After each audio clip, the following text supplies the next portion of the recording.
душа самотняя, а любов, що є любов. Привіт, друзі! Вітаю вас на каналі Верба. Щойно ви бачили відому косівську кераміку. Це українське мистецтво, народний гуцульський промисел, який у 2019 році був внесений до списку світової нематеріальної спадщини ЮНЕСКО. Отже, сьогодні я вирішила поспілкуватися з майстринею косівської кераміки Вікторією і розпитати її про секрети та таємниці цього мистецтва. Зустрічайте Вікторію! Добрий день, Вікторія! Я дуже рада бачити вас на своєму каналі, в гостях. Мені дуже подобається ваш аккаунт, ваші вироби. І я вирішила дізнатися трішечки більше про них, про косівську кераміку. Отже, розкажіть, будь ласка, як довго ви займаєтесь цим і чи це ваша основна робота?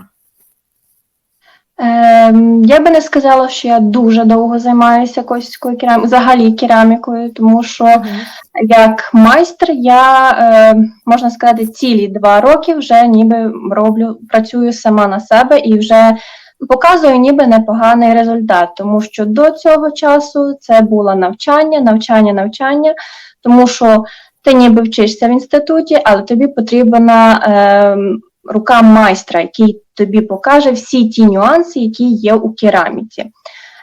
Я десь приблизно 4 роки, як самостійно почала робити, але тільки 2 роки, як вже на тому рівні, який мені особисто вже подобається.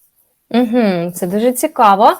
А розкажіть, будь ласка, трішечки про саму технологію вироблення косівської кераміки, так? От в чому її унікальність? Бо кажуть, що вона така єдина на планеті. Так, косівська кераміка одна єдина. Вона по складності нелегка зовсім. Взагалі особливість косівської кераміки – це є сльози печі, які у ній є, називається. Це коли зелений колір робить ось такі потьоки. Це більшість людям подобається, комусь не подобається, але це є така особливість саме косівської кераміки. І тільки в Косові виготовляється кераміка, яка з 3 кольорів. Це є зелений, жовтий і коричневий кольори. Називається техніка гравірування. Гравірування. Ага, я зрозуміла. А підкажіть, от ви показували цю таріль, так? Можете ще її показати? І розкажіть, будь ласка, про кольори. Ви сказали, що 3 основних кольора. Що вони означають? Це є зелений. Ось він. Правда, кольори можуть бути різні, по відтінку різні, тому що кожен майстер може додавати свій відтінок, який йому більше до вподоби. Це ось такий зелений колір, жовтий колір і коричневий колір. Це є основні 3 кольори, з яких виготовляється взагалі косівська кераміка. Зелений означає ліс, жовтий – сонечко, коричневий – це є земля. Ще також час від часу додають голубі кольори, це вже колір неба, колір вищих сил. Ось це основні кольори, в яких виготовляється косівська традиційна кераміка, техніка гравірування або техніка притування. Ще також називають графіто, тому що вона ж прошкрябується.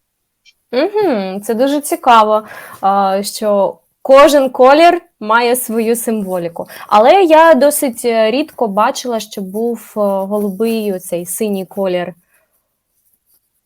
Дуже рідко, тому що за радянського часу він був заборонений, тому що він в переважності був біля жовтого кольору, в цьому вбачали символіку України і заборонили.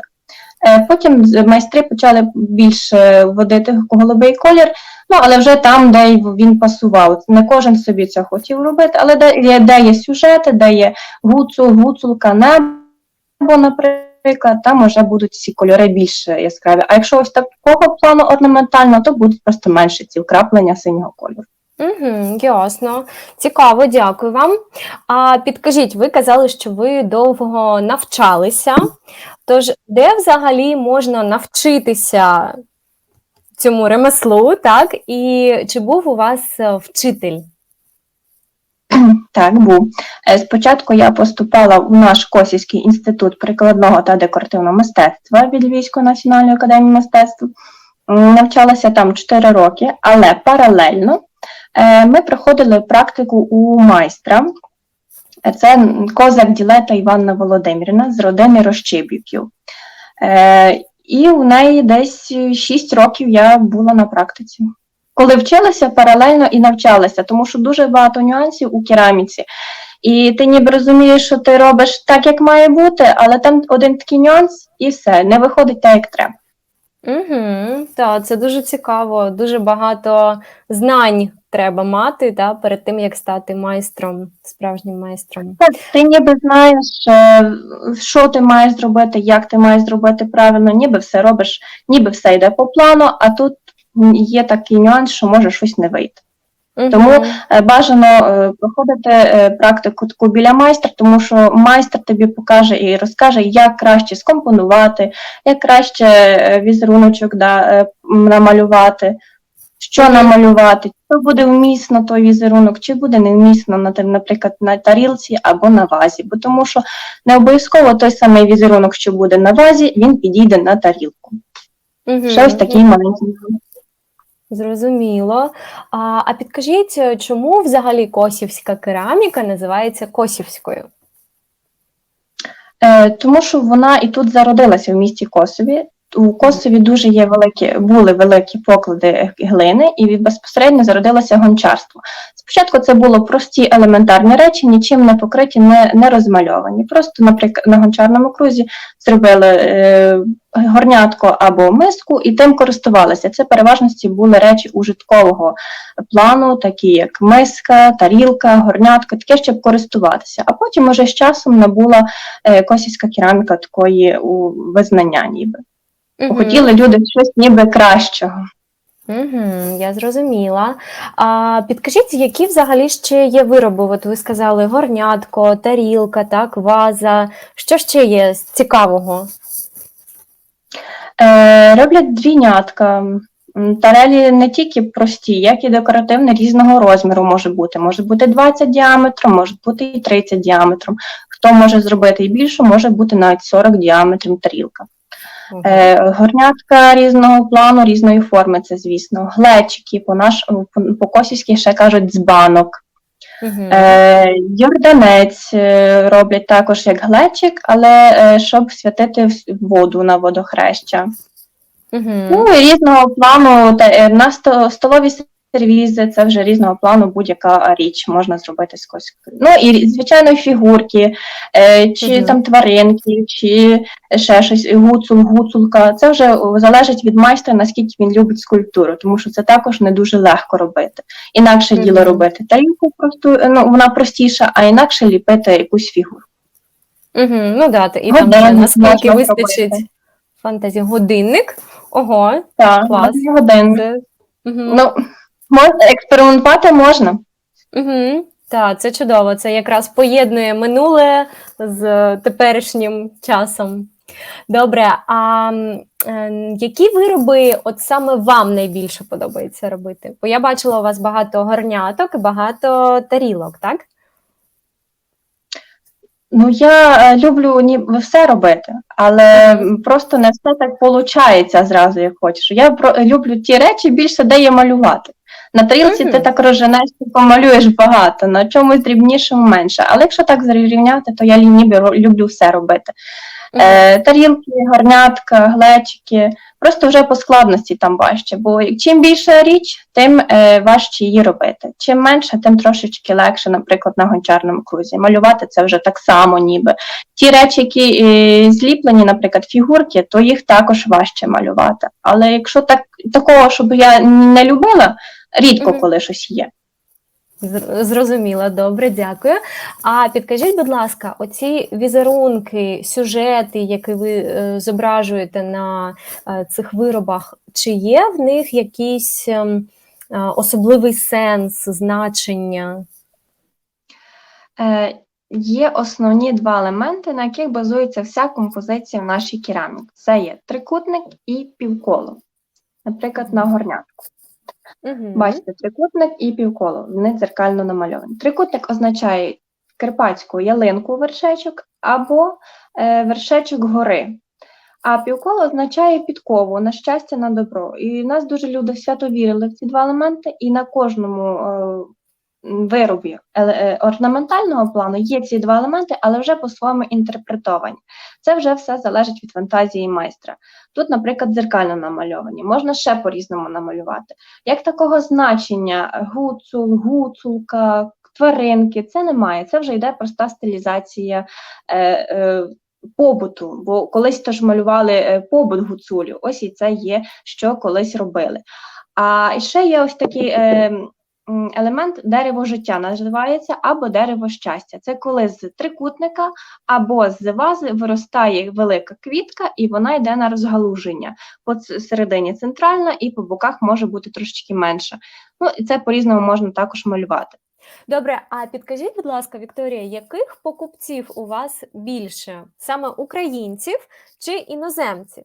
І ще, як люди планують використовувати вироби? Чи вони їх використовують саме декоративно, тобто там вішають на стіну або ще якось, або використовують в побуті, як посуд, наприклад? Особисто у мене це є більше наших українців. Вони використовують як для побуту, так і для декоративного використання. Але також є іноземців. Але іноземців більша проблема в тому, як вивезти кераміку, тому що складно при перевезенні. Ну, бояться, певно, щоб не побилися. Нас також використовують спокійно на святий вечір, на Різдво, або навіть на Великдень. Чи столові сервізи це може бути на 12 персон, на 6 персон, вже хто як собі може комплектувати. В нього входить багато чого, і як і глечики, і горнятка, і тарілки, перше, на друге, більшість такому. Але є також і як для декоративного використання, як в інтер'єрі, там якась чи тарілка, чи щось інакше, можна навіть годинник собі в інтер'єр поставити. Ну, хто хоче милуватися, хто користуватися, але одне другому не мішає.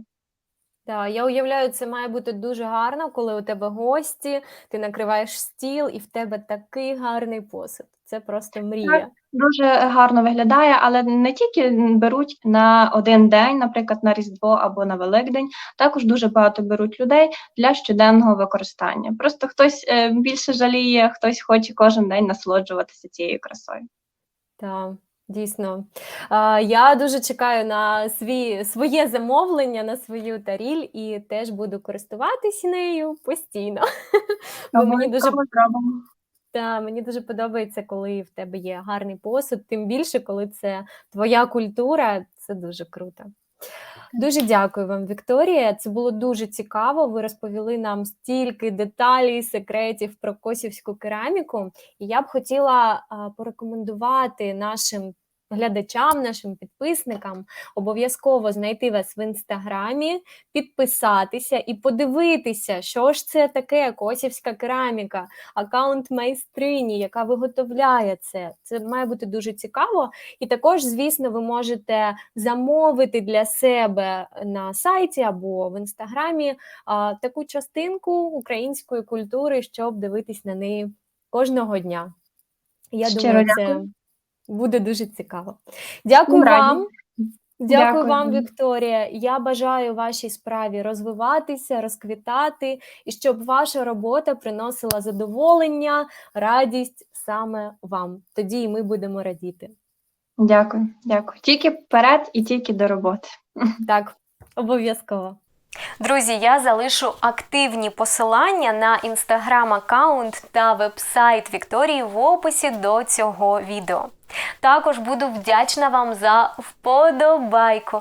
І якщо ви опублікуєте це відео у своїх соціальних мережах, давайте нести українську культуру світові. На цьому у мене все. Скоро побачимось. Бувайте!